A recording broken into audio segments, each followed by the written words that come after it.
NBA, Youngboy reacts to leaked tape.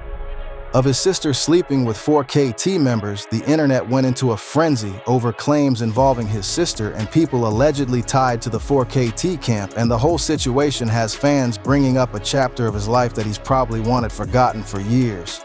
What's got everyone talking isn't just the new rumors, it's the fact that this isn't the first time his sister has been linked to a controversy that allegedly sparked one of the biggest beefs in Baton Rouge rap history. Fans are digging up old interviews, old diss tracks, and old social media posts involving G-Money, the rapper who publicly claimed he had been with Youngboy's sister and even threw those allegations into his music while the two were beefing. What started as a friendship allegedly turned into a personal war, with insults going back and forth until the feud became one of Louisiana's most talked about rap rivalries. Then, after G-Money was killed in 2017, the internet immediately started creating its own theories about what really happened, even though no court has proven that Youngboy was responsible for his death. Now, with these latest viral claims making the rounds online, people are asking if Youngboy's family is once again at the center of a controversy that could reopen old wounds. From the alleged fallout with G-Money to the rumors circulating today, we're breaking down how one family controversy turned into years of speculation, diss records, and one of the most talked about stories in Baton Rouge hip-hop.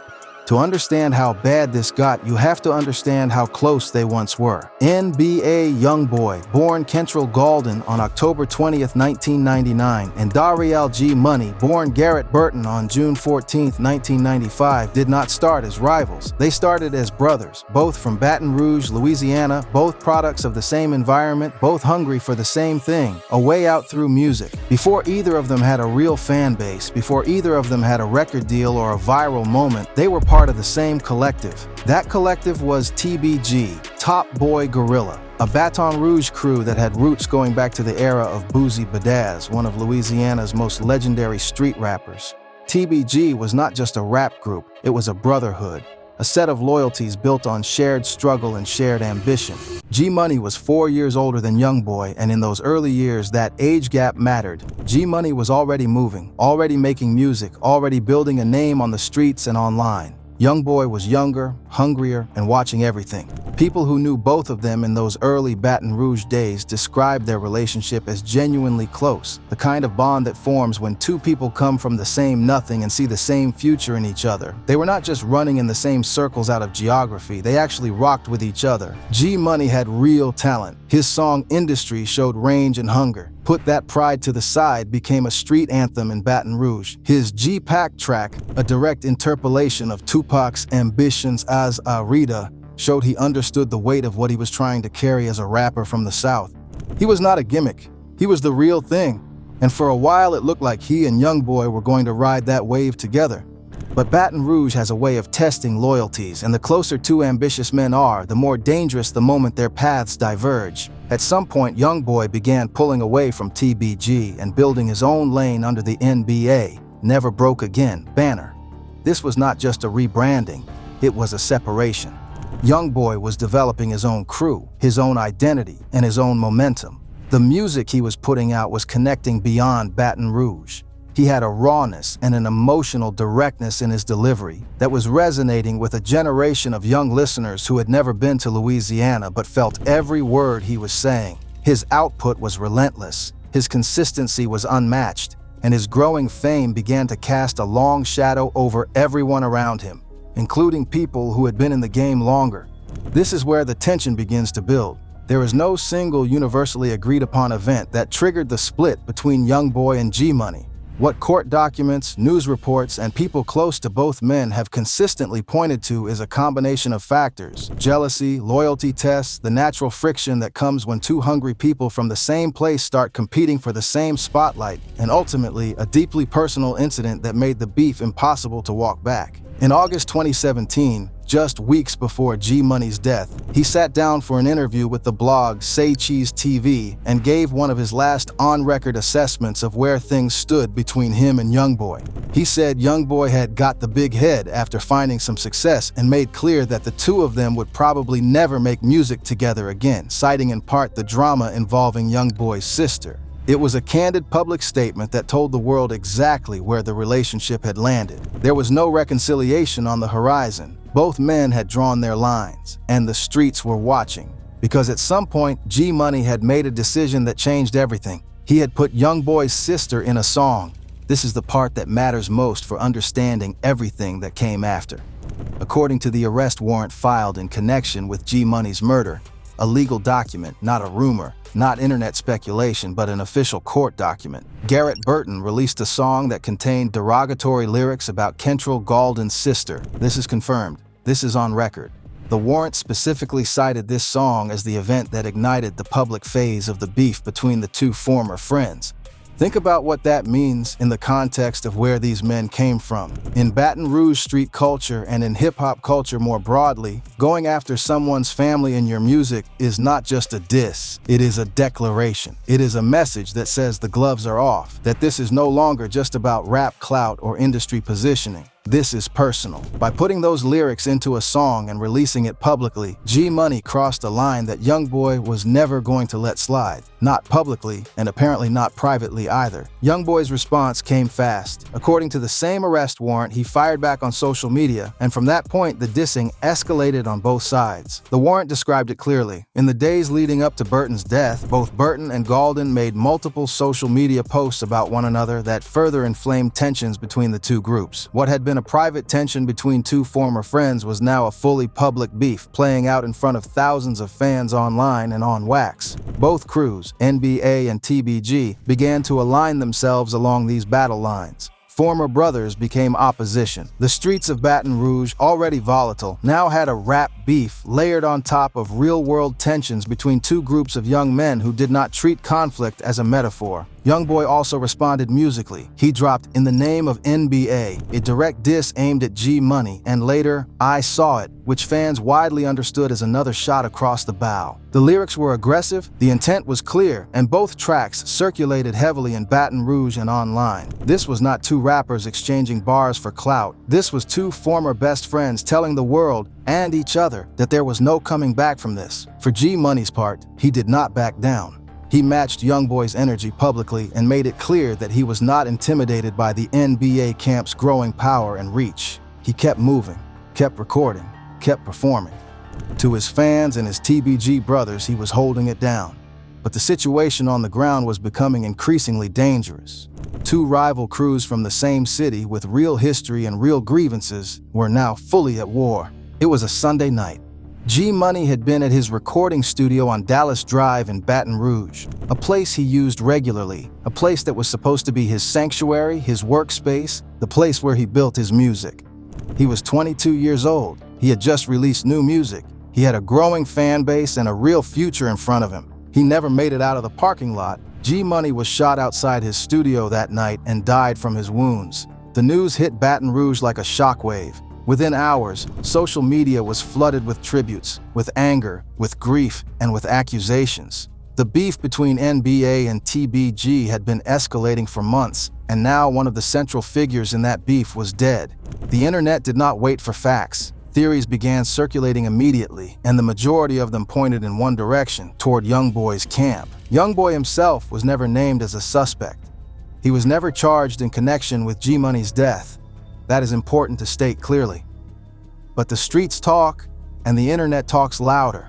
And the fact that the two men had been at war when G-Money was killed meant that suspicion was always going to land close to NBA, whether or not it was deserved. The investigation that followed would take nearly 2 years to produce a single arrest, and what happened in those 2 years made the situation dramatically more complicated than a simple case of murder and prosecution, because the feud did not end when G-Money was put in the ground.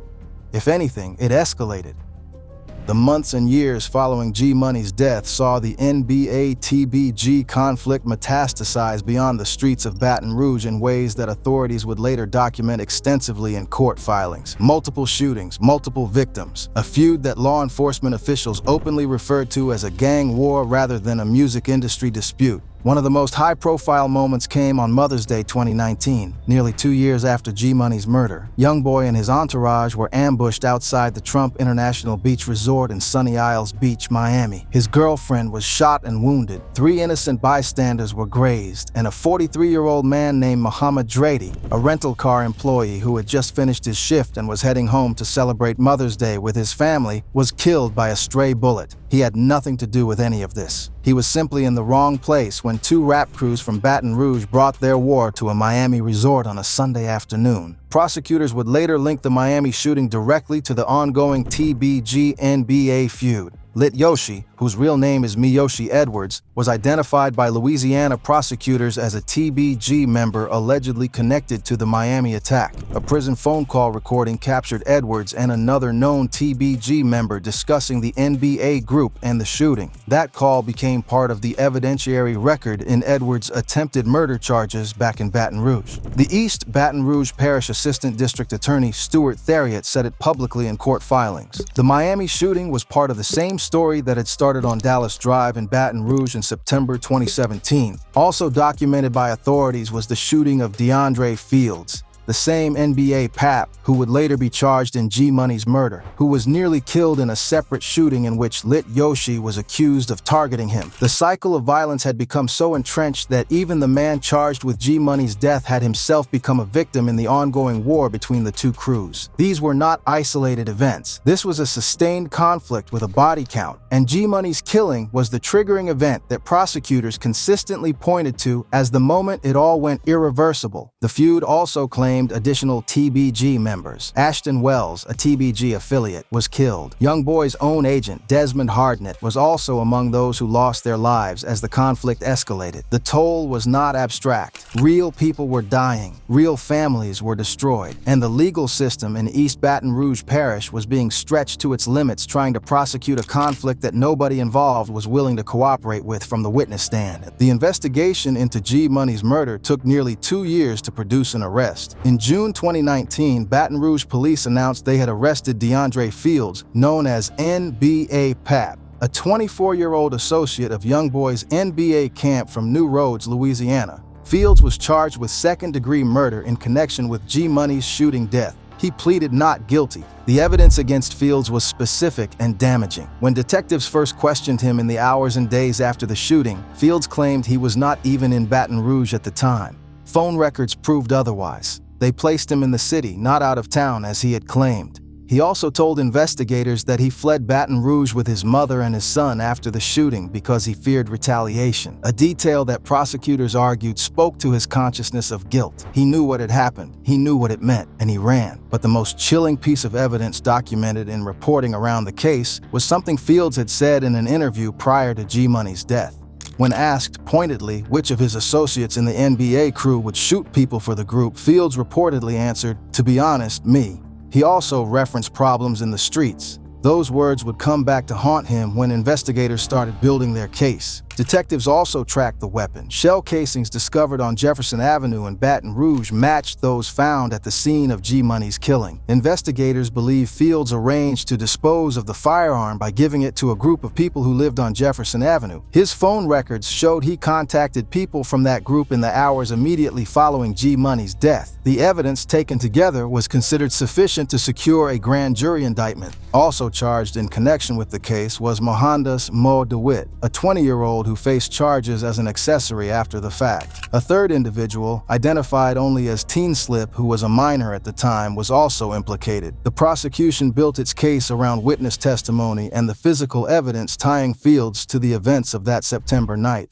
The arrest warrant that accompanied Fields' charging was significant not just because it named a suspect, but because of what it revealed about the origin of the beef. The warrant explicitly documented that the conflict between Burton and Gaulden began when Burton released a song with derogatory lyrics about Gaulden's sister, and that Gaulden responded via social media before the situation escalated further. This was the official legal account of how a friendship became a feud that ended in a killing. It was not fan speculation, it was state-sponsored documentation. Youngboy, meanwhile, was never officially named as a suspect, though he was described as a person of interest at various points during the investigation. Prosecutors were aware of his centrality to the beef that led to G-Money's death, but being at the center of a conflict is not the same as being criminally responsible for its outcome. The law requires evidence, and the case against Fields was about to become significantly more complicated than anyone anticipated. What happened after Fields' arrest and indictment is one of the most telling details of this entire story. The prosecution's case ran into serious problems that had everything to do with the environment from which the crime emerged. East Baton Rouge Parish District Attorney Hiller Moore later explained publicly that the fallout from the broader street feud between NBA and TBG, the same feud that produced G Money's murder, made it extremely difficult to prosecute the case. Witness cooperation was essentially non-existent. The culture of silence that governs street conflict in cities like Baton Rouge does not evaporate when a case goes to trial. If anything, it hardens. People in that world understand the consequences of talking. They have seen those consequences play out. No subpoena changes that calculus. Then there was the additional complication of Lit Yoshi's case running parallel to the Fields prosecution. Prosecutors were trying to build cases against multiple defendants connected to the same overarching feud, and the violent fallout from that feud was actively interfering with their ability to secure witnesses. The DA's office acknowledged publicly that the difficulties in prosecuting the case stemmed directly from the violent escalation of the NBA-TBG conflict, a conflict that had produced multiple additional shootings and made securing witnesses not just difficult but dangerous. Fields was ultimately not convicted of second-degree murder. The prosecution could not get the case to hold. But the story did not end with an outright acquittal and Fields walking free. In January 2023, more than 5 years after G Money was shot, Fields entered a plea deal on a greatly reduced charge, accessory after the fact rather than the murder itself. He received a 5-year prison sentence. Fields himself, when accepting the deal, said simply, "It's in my best interest to accept the plea." 5 years. For a killing that ended a 22-year-old's life, destroyed a family, and permanently altered the landscape of Baton Rouge rap. The DA's office had no clean path to a murder conviction, and the plea was the resolution they could get. To the people who love G Money, to his family, to his TBG brothers, 5 years on an accessory charge felt like a footnote rather than justice. Here is the reality of Youngboy's situation in the years since G Money's death. Despite never being charged, despite no court ever establishing his personal responsibility for what happened on Dallas Drive that night, the internet has never fully separated his name from G Money's murder. Every time his name trends, every time a new controversy surfaces, someone brings up G Money. Every time a new beef emerges in Youngboy's life, fans and commentators reach back to 2017 and ask the same questions all over again. This is the weight that Youngboy carries as part of his public narrative, whether he invited it or not. He came from a place where the line between music and street life was never cleanly drawn, where the beefs in songs had consequences in parking lots, and where the people closest to you could become the people most dangerous to you. He has spoken in interviews about losing people, about the cost of the life he came from, about trying to be present for his many children while navigating a career that keeps pulling him back into chaos. His legal history over the same period has been extensive. Probation violations, federal weapons charges, multiple arrests across multiple jurisdictions. In some stretches of his career, he has been making chart-topping music from behind bars, releasing projects while awaiting trial, communicating with his fan base through a legal process that has consumed years of his life. Through all of it, his streaming numbers have remained extraordinary. His fan base has remained fiercely loyal. Whatever the blogs say, whatever the critics argue, the people who follow Youngboy's music have never stopped listening. But the G Money chapter does not resolve neatly. It does not have a clean ending. The man charged with the killing entered a plea deal that acknowledged connection to the crime without a murder conviction. Youngboy was never charged, and G Money's family, his fans, and his TBG brothers are left with a loss that the legal system never fully addressed. Despite everything, the legal issues, the controversies, the losses, the beefs, NBA Youngboy has become one of the most streamed rappers in the world. His consistency in releasing music has been almost supernatural. He has broken streaming records that artists with far more mainstream support and industry backing have never approached. He has done it largely independently, largely from a position of legal jeopardy and public controversy, and largely by maintaining a direct connection with a fan base that has proven fiercely loyal regardless of what the blogs say. But Youngboy is also a man who carries an enormous amount of weight publicly. His legal history is extensive. His personal life has been scrutinized constantly. And the G Money story, the friendship that became a feud, the diss track that lit the match, the murder that followed, the legal proceedings that never produced full accountability, is a chapter that never fully closes. Every time something new erupts around Youngboy, the comment sections fill up with people who were there in 2017, people who remember the diss tracks, people who watched the beef unfold in real time and drew their own conclusions about what it meant. The story has taken on a life of its own that exists parallel to whatever Youngboy is actually doing musically or personally in the present moment.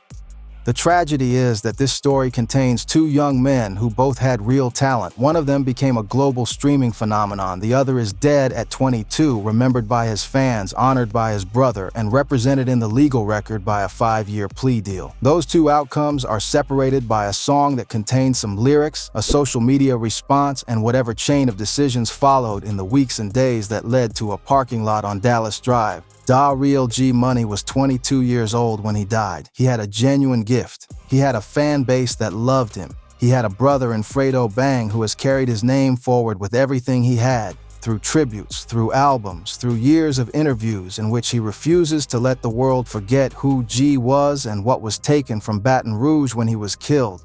G deserved more time. He deserved the chance to see where his music would have taken him, to grow as an artist, to find out whether the rift between him and Youngboy would have eventually healed or hardened permanently. He did not get any of that. What remains is the music industry. Put that pride to the side, G-Pack, and yes, the diss track too, which is now part of the permanent historical record of one of the most tragic and complicated stories in Baton Rouge rap history. What remains is Fredo Bang, still making music, still saying his brother's name. What remains is the legal record, an arrest warrant, an indictment, a plea deal, and more pages of court filings than most people will ever read. That tells the story of a beef born in hurt feelings and a family member's name in a song and ended in a body count that spread across 2 states. And what remains is the question that hangs over all of it. What would have happened if that song had never been made? We will never know. And Baton Rouge lives with that every day.